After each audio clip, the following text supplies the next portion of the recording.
Je vais vous demander un petit exercice ou plusieurs petits exercices le temps de cette conférence. Et peut-être que vous n'êtes pas habitué à ce type d'exercice, à savoir, je vais vous demander de ne pas seulement écouter,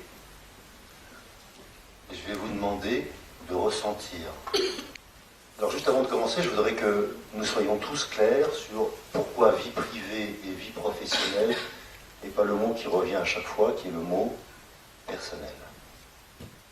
Je vais vous proposer quelque chose qui est de l'ordre du personnel. D'accord ? Vous n'êtes pas responsable de la tête que vous avez, mais vous êtes responsable de la tête que vous faites. À savoir que si vous commencez par un sourire votre journée, je sais qu'elle sera égayée, elle sera plus facile pour vous. Pas seulement pour ceux qui vont vous rencontrer, ça c'est une certitude. Il y en a suffisamment ici qui ont la chance ou la malchance de croiser des gens sur leur palier, peut-être même dans leur maison. Ils n'ont pas ce sourire facile. Ça rend la vie plus compliquée. Et quand je vous dis ça, c'est parce que ça a d'autres vertus que simplement, vous êtes peut-être au courant que ça, pour faire un sourire, il faut utiliser 35 muscles. Ok ? Un en particulier. Si je souris vraiment, je vais utiliser mon diaphragme. Ça va m'obliger à respirer. Ça signifie donc que je vais être en contact avec la vie.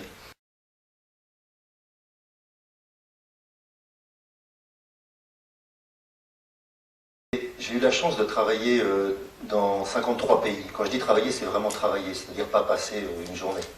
J'ai passé entre 3 et 6 mois, voire plus de 3, même certains 3-4 ans. Et je me rappelle d'un passage que j'ai fait proche de l'Himalaya, dans le Népal. Et j'avais quelqu'un qui me disait, tu sais, quand tu respires, en fait, c'est là que tu vis. Je ne comprenais pas ce qu'il me disait. Il me disait, en gros, la vie, elle n'est pas en toi, elle est à l'extérieur de toi. Quand tu inspires, c'est la vie qui rentre en toi. Et quand tu expires, c'est que tu rends à la vie ce qui est la vie. Et tu crées ce processus. Je vous laisse cette phrase et vous aurez le temps de méditer dessus et de vous organiser avec. Il m'a fallu un certain nombre d'années pour vraiment la comprendre et la vivre. Mais c'est intéressant. C'est une autre manière d'envisager la vie. Alors, le bonheur, la joie, l'amour, le fou rire ou le calme sont contagieux. Je vous laisse lire la suite.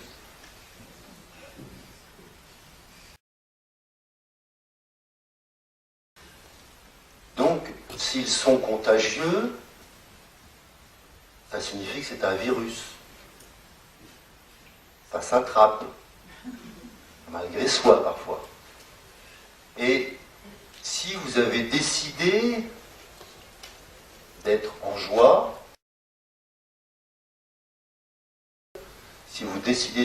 qu'est-ce qui va se passer pour vous ? Je ne vous demande pas de réponse à haute voix, mais juste dans votre tête. Qu'est-ce que vous vivez quand vous êtes en joie ?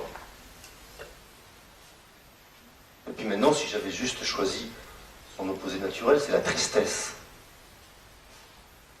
Qu'est-ce que je vis quand je suis triste ? Juste ressentez-le. Je ne vous demande pas d'être triste absolument et de me faire un torrent de larmes. Juste prenez conscience de ce que ça signifie être en joie ou être en tristesse. Parce que malgré vous, vous apporterez ces émotions aux autres, même si vous êtes persuadé que vous les bloquez. Ça fait tellement d'années que je travaille sur ce sujet pour vous dire que j'en suis certain, je peux vous dire quasiment tous là dans l'état dans lequel je vous ai. Il suffit que je vous regarde un peu et que je me connecte à vous et je vais le savoir très rapidement. Chacun de vous, vous avez cette compétence. Sauf que vous êtes souvent, j'ai été comme ça pendant longtemps, que dans mon cerveau, c'est-à-dire pas conscient de ce que je ressens. Et je vais vous donner des petits exercices aujourd'hui pour faciliter ça. Dernièrement, je vous parlais donc du virus. Est-ce que j'ai choisi ce camp-là ou j'ai choisi ce camp-là ? Je vais vous poser une question, je vais vous demander de lever la main. Quels sont ceux qui ont choisi le camp du bonheur ?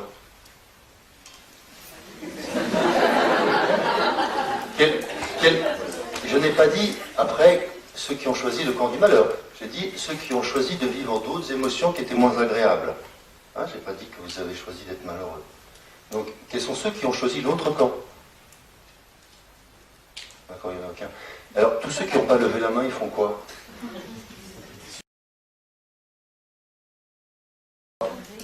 conseil que si vous voulez progresser dans votre vie, choisissez votre camp. Je n'ai pas dit que vous avez choisi, c'est fait, c'est terminé. Non. C'est la première étape, simplement la première étape.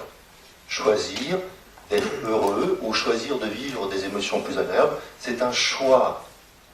Pour certains, vous le faites naturellement, parce que vous avez été éduqué comme ça. Pour d'autres, c'est une difficulté. Voir la vie vous a pas ménagé. Il n'est jamais trop tard pour changer.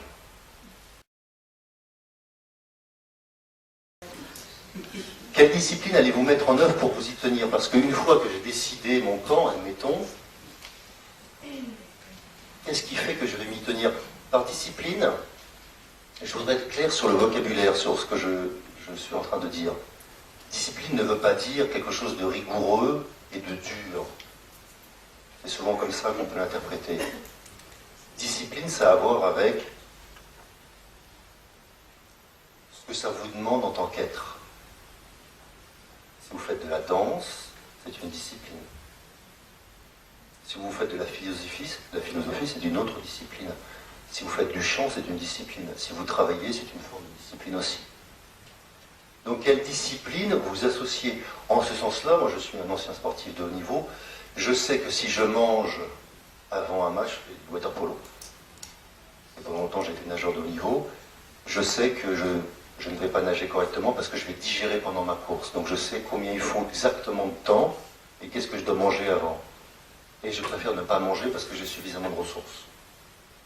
Le rapport entre votre vie privée et votre vie professionnelle, et donc je parle de votre personnel, comment vous allez vous discipliner à ça? Je vais vous proposer des rituels.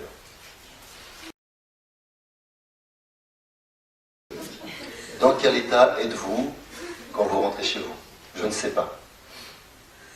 Moi j'ai une anecdote que j'ai racontée plusieurs fois et je sais qu'elle parle souvent. C'est la suivante. Quand je rentre chez moi le soir, est-ce que je viens avec mon sac à dos? Ce que j'appelle mon sac à dos, c'est l'ensemble des choses que je viens de vivre avant d'arriver chez moi. Ça comprend le trajet aussi. Ce que j'ai vécu peut-être entre sortir de ma voiture si j'ai marché sur quelque chose que je ne voulais pas, et ainsi de suite, et ainsi de suite, et ainsi de suite. Tout ce que j'amène chez moi, mais que je n'avais pas décidé d'amener chez moi ce matin avant de partir. Est-ce que quand je pose ma main sur la poignée, je dépose mon fardeau? J'ai eu une journée difficile, on m'a rentré dedans en voiture. J'ai un collègue qui est malade, j'ai dû travailler plus, je ne sais pas, on peut faire une liste longue. Est-ce que je vais arriver avec tout ça chez moi en plus? C'est votre choix.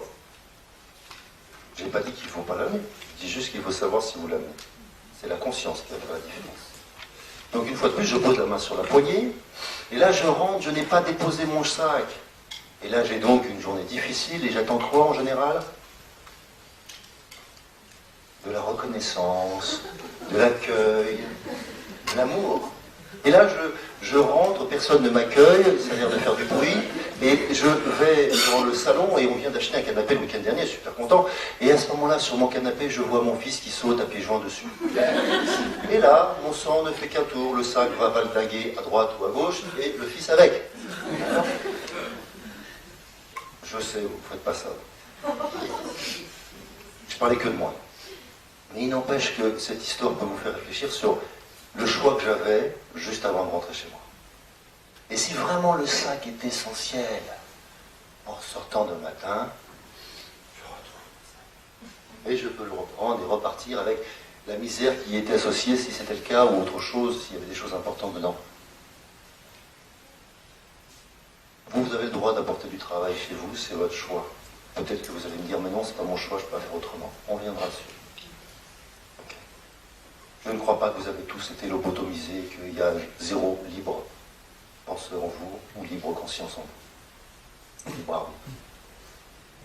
Je ne dis pas que c'est facile, mais je vais vous donner des recettes pour ça.